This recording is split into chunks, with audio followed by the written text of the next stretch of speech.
Hello and welcome to another ATP Geopolitics video with myself, Jonathan MS Pearce. This is a Ukraine War news update video for the 20th of April 2023. Let's get straight to our opening gambit. The Ukraine figures for the Russian losses for the day before, all the usual caveats apply. These are potentially inaccurate propaganda, but I find them indicatively useful and somewhat more accurate than critics give them credit for being. There have, according to the Ukrainians, been 670 Russian personnel lost. That's a slight uptick from previous days. 2 tanks, 10 APCs is fairly sort of average amount. 6 artillery systems, which is a useful number, and slightly lower than there have been over the last week. 1 MLRS, multiple launch rocket system, always useful to have them taken out. That could represent the thermobaric TOS-1A thermobaric artillery piece that was captured by the Ukrainians. 10 drones, 15 vehicles and fuel tanks, and 2 pieces of special equipment. That usually represents electronic warfare equipment, radar systems, things like that. So it's very useful for the Ukrainians to take them out. I guess that tells us it's been a fairly average day in line with what we've seen over the last week or so.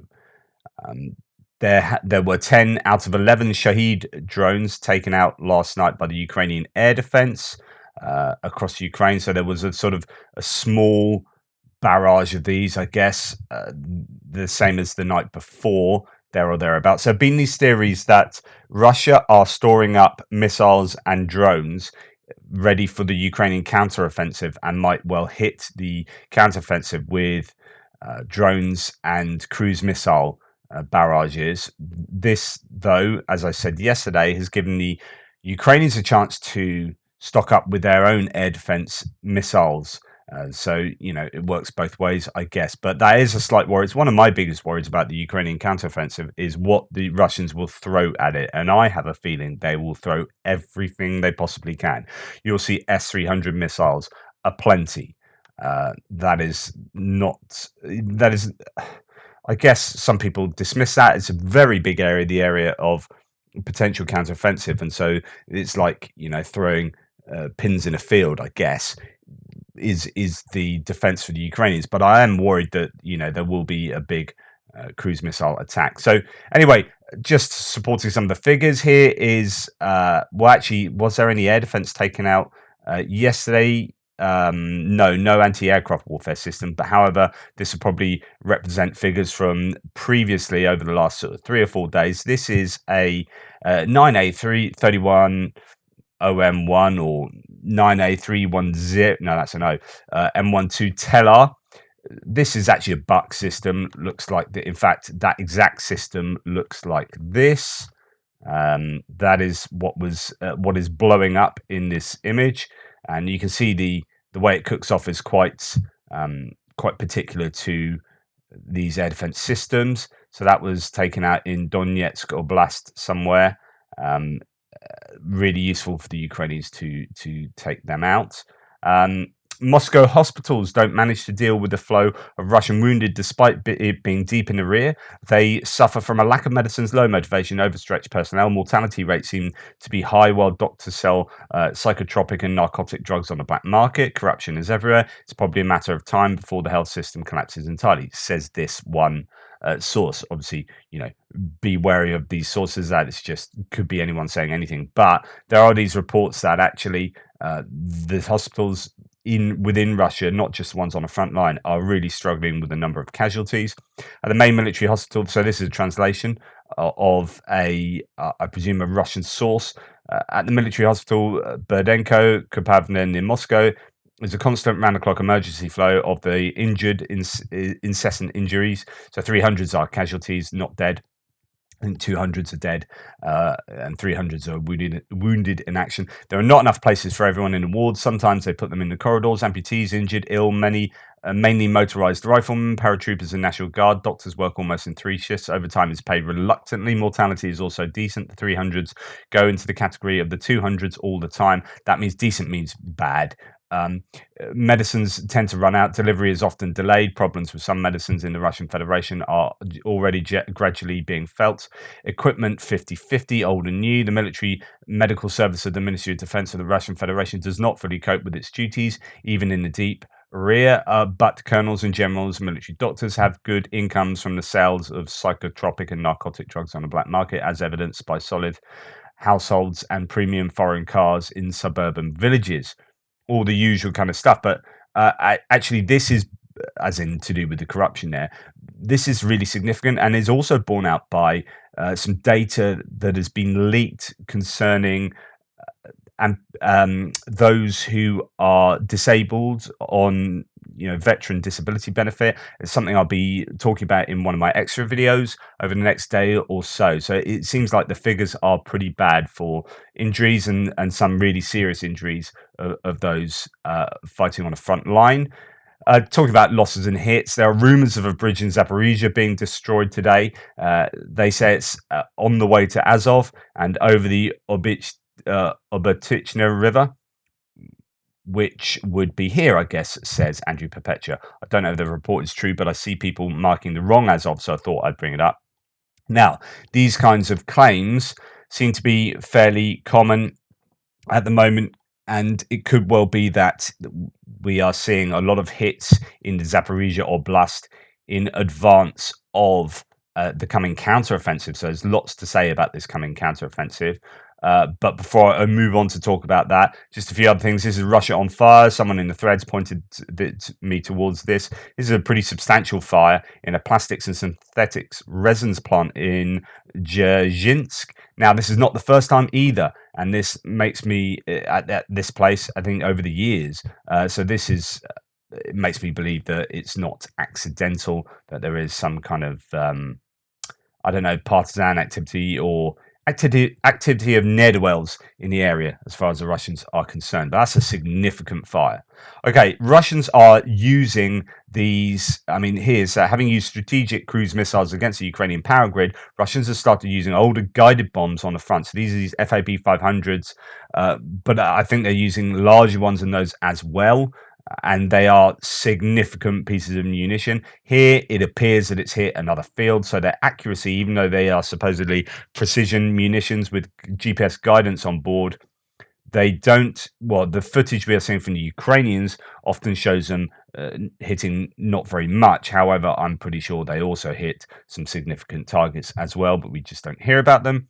They cause significant damage, says Euromaidan Press, to the Ukrainian defense. Is a crater in Dovhenka village in Kharkiv.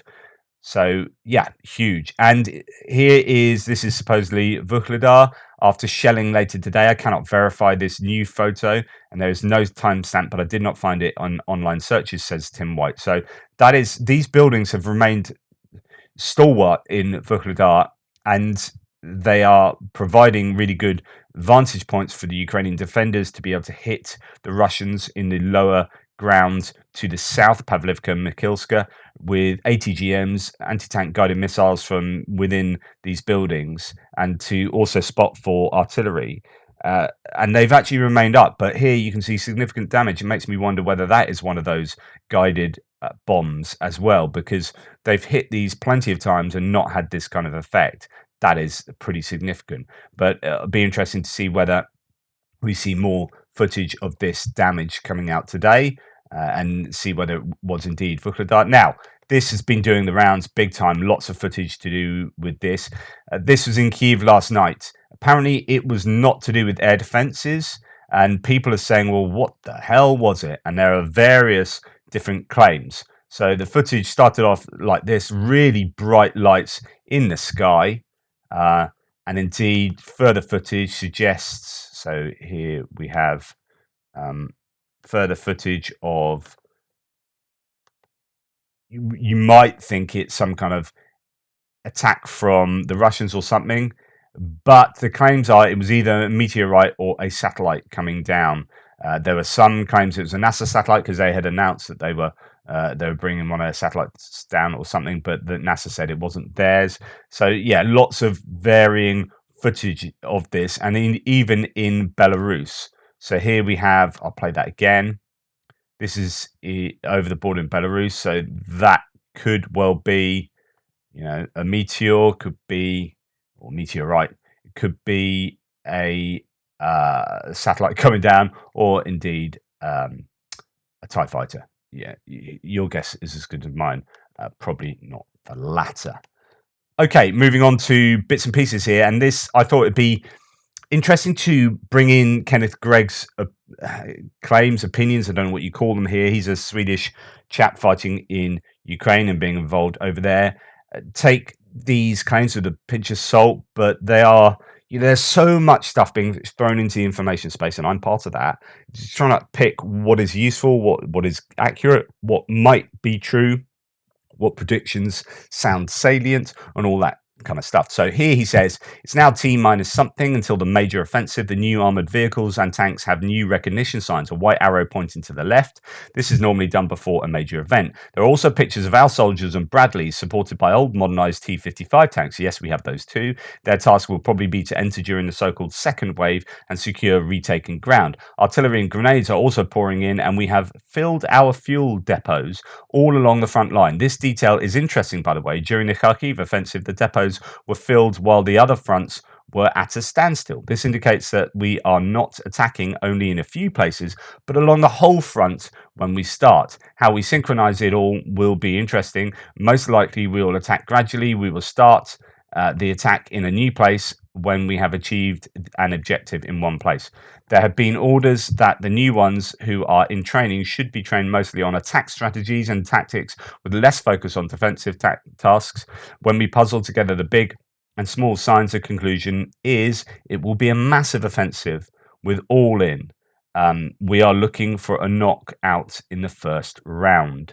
We haven't had Why haven't we had any missile attacks on Kyiv lately? The normal time interval is over and nothing has happened. The sirens were triggered last night in Kyiv because of a meteorite or satellite debris, but missiles and Iranian mopeds are conspicuous in their absence. Elsewhere in Ukraine, missile attacks have also been drastically reduced. So the question is, are the Russians saving them for use in a major attack? Bakhmut and Avdiivka, my colleague, the hockey player, and his unit have been taken out of Bakhmut and deployed in the terrain south of the city. They are now fighting on open ground and with good results. Their task to start pushing the Russian southern flank eastwards, and north of the city the Russians have begun to push while the centre has calmed down. The picture is interesting, and the question is whether they want to secure the southern access road for maintenance and transport as the pressure on Kromova has grown to the critical stage. Anyway, I thought it was interesting about the coming offensive, whether it is going to be much bigger and across many more fronts than just kind of Zaporizhia, concentration on Zaporizhia. I don't know. We shall see.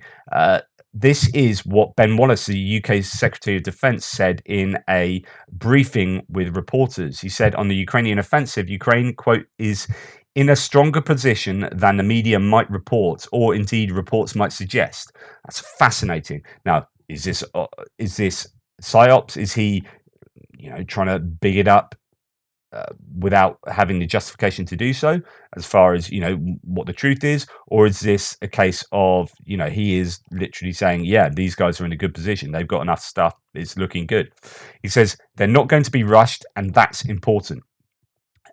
NATO's trained some 29,000 Ukrainian soldiers, 20,000 in 2022 and 9,000 so far this year, with Wallace said basic training supported by our Scandinavian colleagues.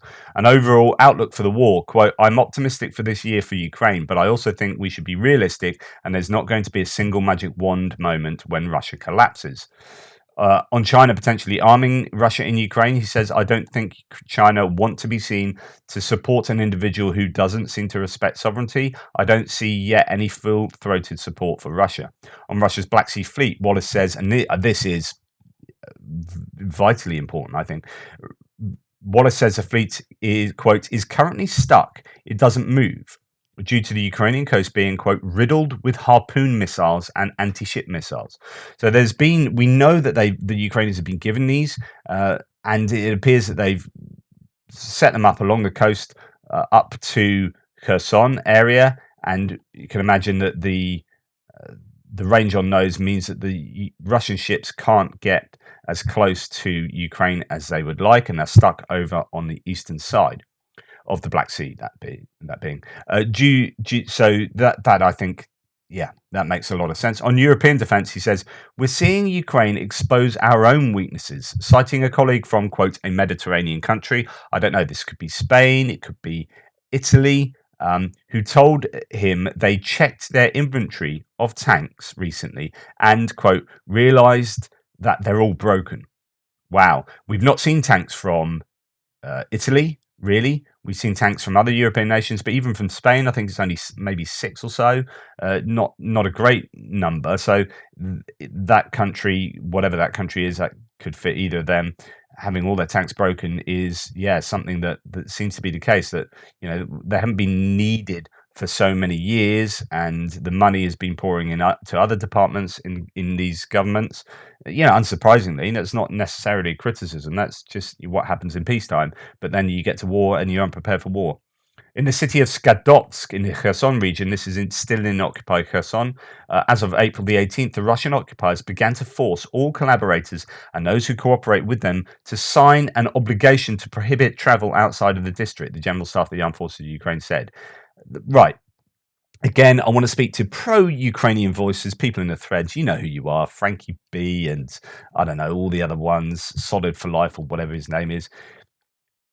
Really pro-Russian, being paid by the Kremlin to get online at 9 o'clock and go, yeah, lol, to anything like, war crimes and stuff like that. Anyway, is that liberation? Is that what you do? Is that liberating a country? Yeah, I got to denazify and liberate the country. Oh, by the way, all the people that are actually collaborating with us, we're going to make you sign an obligation to prohibit you traveling outside this district because that's liberation.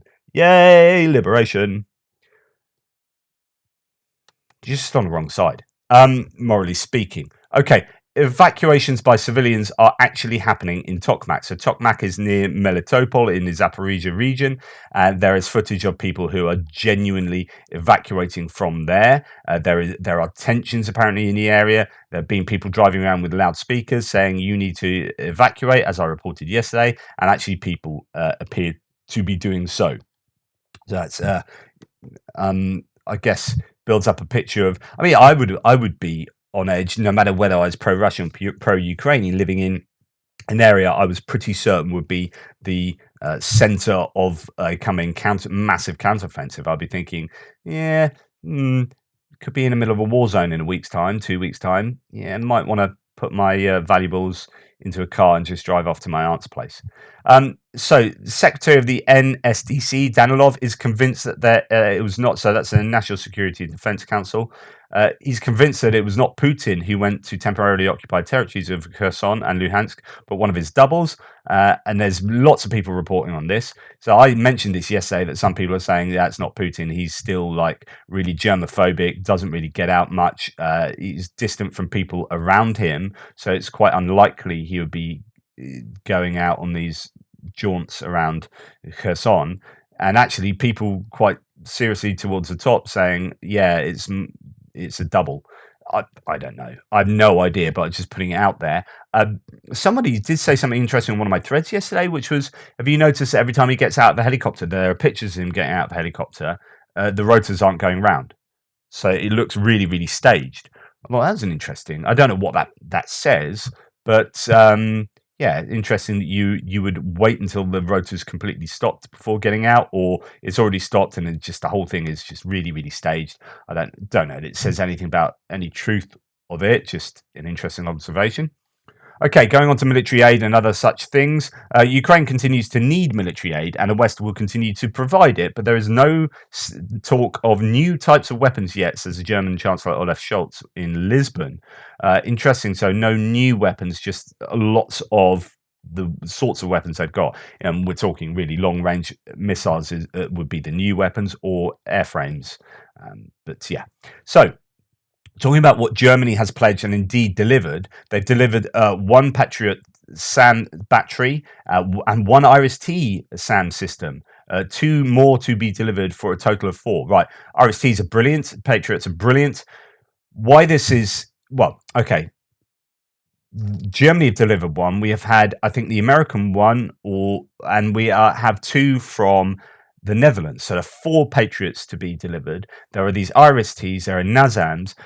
Ukraine are really looking in a better place to defend their skies. And then you've got this Skynex system, which is a Rheinmetall. I don't know whether this is a prototype they talked about previously, saying we are sending the prototype to the front line to test it out, or whether that's already happened and this is one that they've made. I don't know, but that is really interesting. So I'll have a look into that in the coming days. That's the Skynex system. So this is the Ukrainians are going to be in such a better place for defending their skies, and those Patriot systems. And I don't know how good the RST are for doing the same.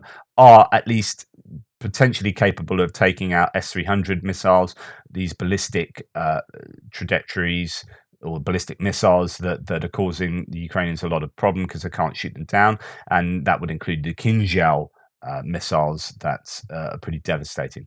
Ukraine receives another IRIS-T from Germany. Here's just someone else reporting that as well. Germany's delivered the second of 4 promised missile systems.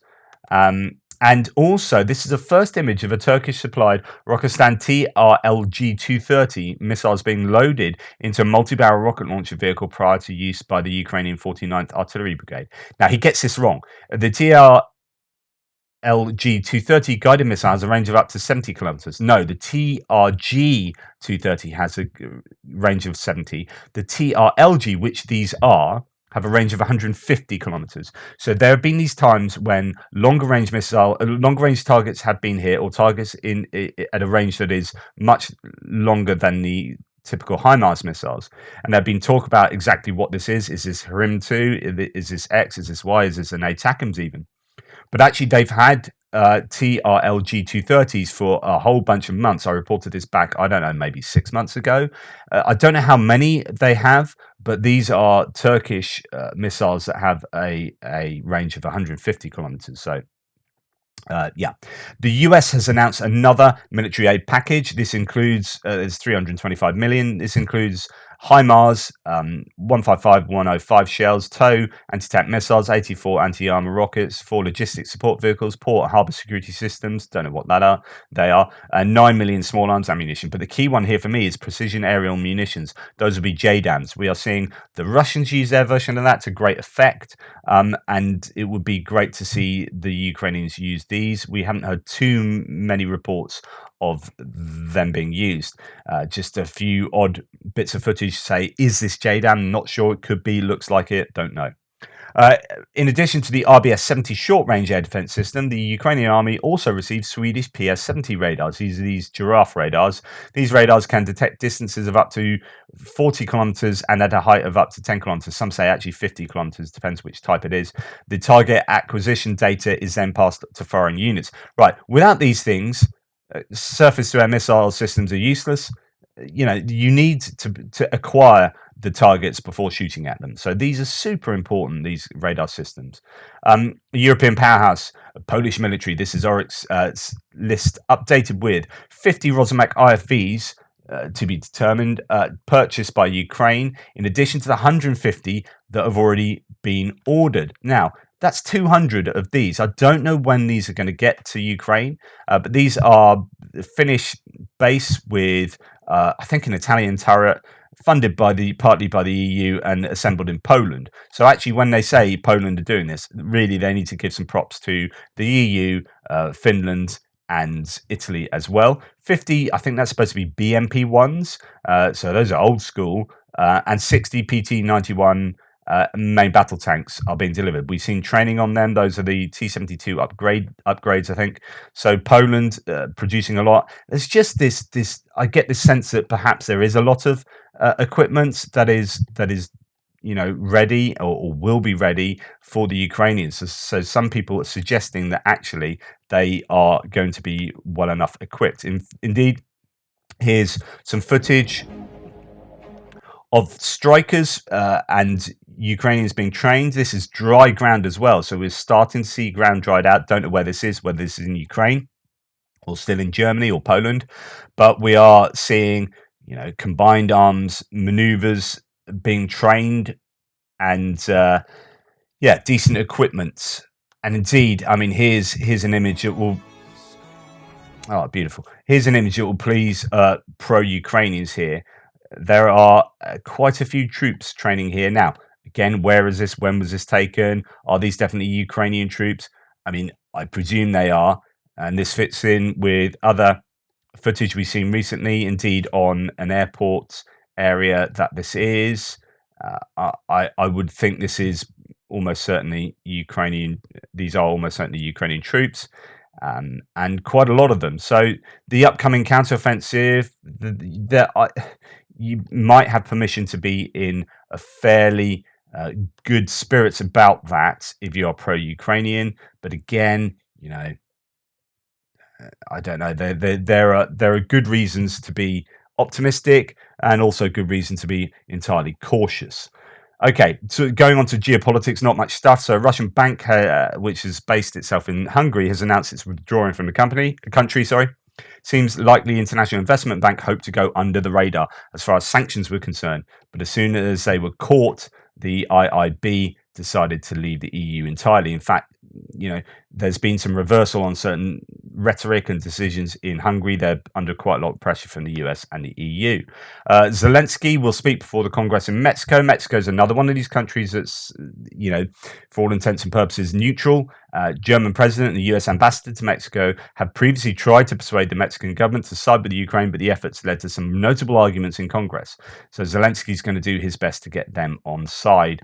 And Ukraine war, the Russian ships accused of North Sea sabotage. This is a piece in the BBC that is drawing on a documentary being made by Denmark, Norway, Sweden, and Finland, which is indicating that the Russians are actively involved in sabotage or potential sabotage of wind farms and cables. There are already, I think, talks of 2 cables being cut over the last year, maybe 2 years, maybe even before the war started. I don't know.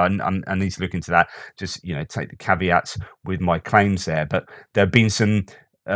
Suddenly, cables have been cut in the Atlantic or North Sea, and in all arrows point to Russia, I guess. So anyway, a documentary team has put together a show to indicate that the Russians are heavily involved in potential sabotage in the area. The broadcasters say they've analysed intercepted Russian communications, which indicate so-called ghost ships. So you hear this term ghost ships being used a lot, sailing in Nordic waters that have turned off their transmitters so as not to reveal their locations. And it indicates one particular ship, and on board the ship, people with guns. So we can pretty much assume that they are doing nefarious activities. So something to look out for there. The war extends past the borders of Ukraine, of course. In February, Dutch intelligence issued an unusual official warning about activity that can indicate preparation for disruption or sabotage of marine infrastructure. The head of the country's military intelligence said a Russian ship had been detected near a wind farm in the North Sea and was mapping out sites, and so on and so forth. Very interesting. I suggest you go and look into that. Anyway, that's today's news. Hope that was informative. Please like, subscribe, and share. Appreciate all the support that you give to the channel. Big love to all of you on that front. And I will be back a little bit later than normal for my mapping update, as I have a few bits and pieces to attend to today. Toodle pips.